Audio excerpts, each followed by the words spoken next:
Well, it is harvest season, and sure, most of us have an idea of what that means, but how much do you really know about what happens on our area farms? Our next guest, she knows and has made it her mission to give us all an earful of agriculture. That is her platform, and she just released a new children's book. Welcome to Catherine Christie. She is a Hastings farmer and a certified agricultural literacy educator. Did not know that job existed. Thank you so much for being here. Thank you for having me. Let's talk a little bit about your background and how you went from that to what you do today. So my background is quite extensive in the best of ways. So I am a fifth generation farmer in Hastings.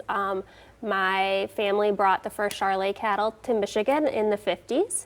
And so that's kind of like our family heritage. We farm about 2,000 acres. We run right around 1,000 head of cattle.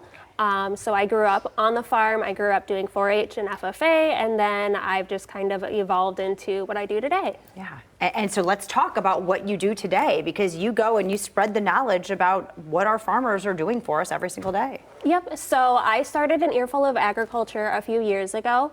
It started off as a pageant platform, actually. I did a state pageant, I placed, and then had an opportunity to go to nationals. With the system that I was in, we had to have a platform, and so I founded an Earful of Agriculture. And through my reign, I was able to go to different schools and read them ag-accurate books.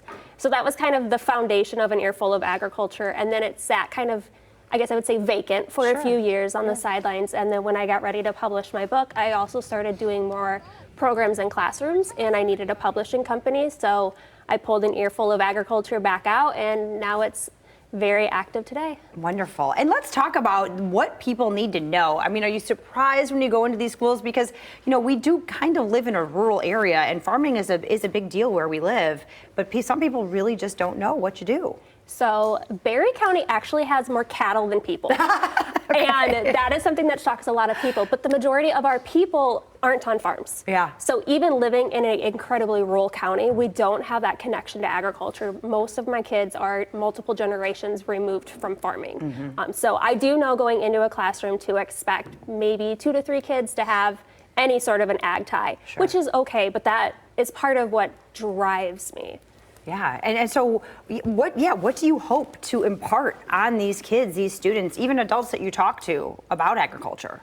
I just hope for them to have a better appreciation and a little bit more of an understanding of where their food comes from. A lot of people think their food comes from the grocery store, and there's so much more behind it. And agriculture honestly touches so many different aspects of our life. But people don't know there's soybeans and crayons, and that's something that's being heavily harvested right now. Sure. So it's just kind of like, I want them to understand more about where it comes from and maybe appreciate it, whether they're vegetarian or they eat meat or however their diet is, whatever their lifestyle choice is. Agriculture still touches every aspect of their life. Absolutely, right? We wouldn't be here without the food that the farmers grow for us, or the animals that they raise. So let's talk about this book now.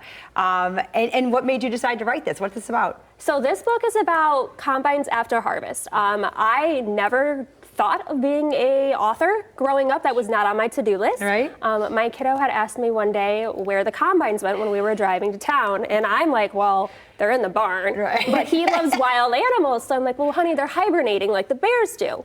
And that was kind of just a story I had told him one day in the car, and I had gone to a Farm Bureau conference, and Peggy Thomas, who is a phenomenal author, actually did a breakout session on writing children's books. Okay. So at that point, I sat down and I kind of wrote it.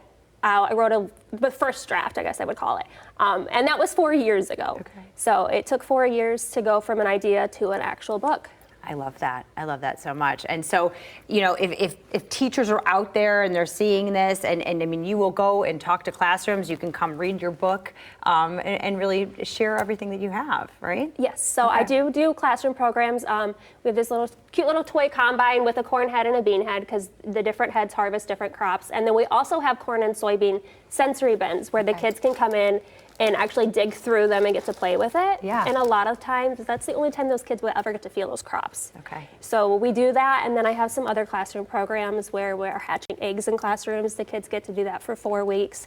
It's super fun. We read an ag book every week, because I think books and stories are important, especially when they're related to the topic at hand. Sure. And then I do library programs as well. So anything to get in touch with the kids. Perfect. So librarians, teachers, all of the above.